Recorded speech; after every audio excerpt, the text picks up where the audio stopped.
Hello and welcome to my Age of Wonders 4 guide. Today we're going to be playing the Reavers. When we look at what the Reavers have, they got some early game spells that can be used, and they get a Mine Special Province improvement. And the big deal about playing the Reavers is this focused aggression skill. This will go on all your units, and it will cause your attacks to do 10% extra damage per stack of marked on the target. And marked stacks up to 5 times, and so if you get 5 stacks of marks, you can do an extra 50% damage. So if you want to get your money's worth out of playing the Reavers, it's highly recommended you find a way to get a lot of stacks of marked on your enemies.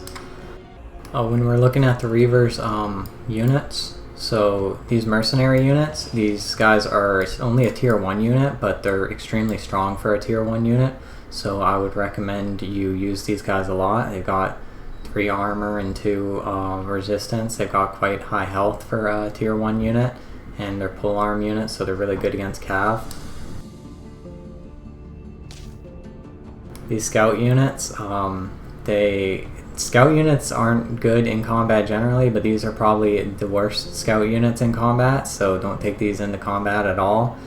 They don't do any damage at all. They can just do marked on the target, which is not going to be very helpful. They also have 0 armor and resistance, so keep these guys away from the fighting. These Harrier guys are also pretty nice because they can throw a net and immobilize people. I'm not a huge fan of the tier 2 units for Reaver. These guys just have a marking blast that only does 10 damage and it's only 1 attack. And then you can use Subdue, which will take an enemy out of the fight, but they have to already be immobilized, frozen, or stunned, so it's very restrictive, and even then you only have a base 90% chance, so I'm not really a big fan of these guys. And the mage locks, these guys have a 3 action attack, so it does a ton of damage, but they basically need to be standing still with nobody near him to even attack at all. And if an enemy gets near you or you're out of range of the enemy at the start of the turn, then these guys are just doing absolutely nothing. So I don't like these guys very much. Same problem with the mage lock cannons. These guys also have an attack that takes 3 action points, and they do it in a 3 hex line, but because it's 3 action points, you can't move them around. So the chance of you getting a good shot in the 3 hex line is very low, so I don't like these either. Dragoons are pretty nice, but we're not going to be using them much for this build. What we're going to be using instead are the Glade Walkers here, or the Glade Runners, because these guys have Tracker's Mark, which is a free action that applies 2 stacks of marked and sundered defense, and like I said before, marked is going to increase your damage quite a lot since we are Reavers. So these units right here will be the core of the build. When we're creating our faction, we're going to take the Swiftfoot Raptor mounts. These mounts will give us a slippery passive, and so our archers will be able to retreat from melee combat without triggering a retaliation attack. We're also going to take Keen-Sighted because the archers will need the accuracy. Of course, we're going to be taking the Reaver culture. So for our society traits, we're going to be getting Fabled Hunters. This will give us 75% extra resources from clearing infestations, ancient wonders, and resource nodes. This will help boost the early game economy quite a bit and help us get a good head start. And as an added bonus, our racial ranged units will have +1 rank, so our Glade Runners that we'll be recruiting will be 1 rank higher than normal. We're also going to take Runesmith. This will give us our unit enhancements will be 30% easier to unlock in knowledge, and they'll also cost 30% less in upkeep. And we'll start with an extra mercenary unit, I believe. Choose your first tome of magic. Our first tome is going to be the Tome of Enhancement. This will give us a Copper Golem summon, which is nice, I guess. We'll also have Awakened Tools. Make sure you're using this on your cities in the early game because it's basically a free extra 20 production and 20 draft. The -10 stability isn't going to do much. And then this tome also has 3 different unit enhancements, and since our unit enhancements are 30% cheaper to unlock with knowledge, we'll be getting through this tome pretty fast. And also the Purging Arrows will help our Glade Runners, because it'll give us an extra 10% damage on magic origin units, and we'll be able to remove positive status effects when they're attacked. When we're leveling up our ruler, we're going to need to make sure we take at least one signature skill in the Chaos Affinity for a tome later on. Okay, so for our tomes, our first tome was the Tome of Enchantment. Our next tier 1 tome is going to be the Tome of Pyromancy. This will give our Glade Runners Fiery Arrows, which will give them 2 fire damage, and it will give them a chance to inflict burning. Our first tier 2 tome is going to be the Tome of Glades.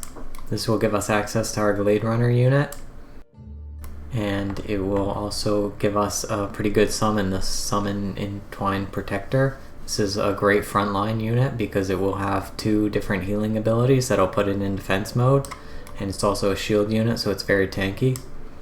And all our racial units will get +1 resistance and Forest Walk. Our next tier 2 tome is going to be the Tome of Mayhem. This will give us Mark of Misfortune, so we'll inflict misfortune with every attack, which will be giving 15 fumble chance and 8 damage when fumbling, and it'll stack up to 3 times. There's also the spell Infectious Insanity, and this spell is good throughout the game. Even in the late game, this spell can be very good, because it has a 90% chance to inflict Infectious Insanity for 2 turns, so the unit will be insane for 2 turns, and when it attacks other units, it has a chance of spreading this Infectious Insanity affliction.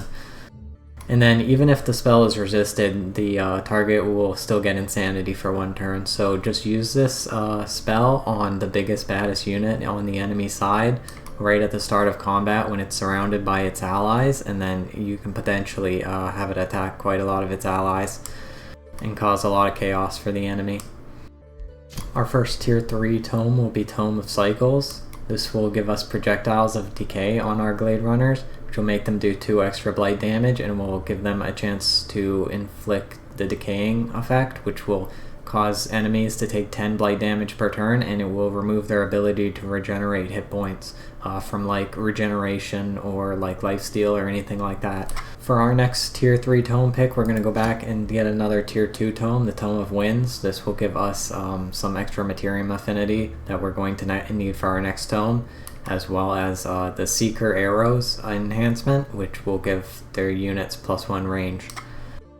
Our first tier 4 tome is going to be the Tome of the Crucible. This will give us access to a very good damage spell, Lava Burst, and another pretty alright damage spell, Meteor Shower. And it will also give all our Glade Runners Meteor Arrows, which will give them +4 damage on their attacks, and this 4 damage will also damage any adjacent enemies. Our next tier 4 tome is the Tome of the Demon Gate. This will give us the Demonkin racial transformation. They won't benefit from flying because they're mounted units, but they will get Frenzy, and because they're a multi-attack unit, they can get multiple stacks of Strengthen from Frenzy in a single turn. So this will increase their damage output over time quite a lot. You also get the Demon Gates, so you can build teleporters without spending any Imperium to unlock the teleporters. And then for our tier 5 tome, the Tome of the Creator, this will give us an extremely strong damage spell, Tectonic Shatter, a nice summon in combat, the Titan of the Earth. And these Earth Shatter engines, they don't do a whole lot when they're actually in combat, but they do a ton of like fortification damage or like siege progress when you're sieging. And so if you don't want to wait like 20 turns to have to siege somebody's capital, like these are a great help for that. Okay, let's see how they do in battle.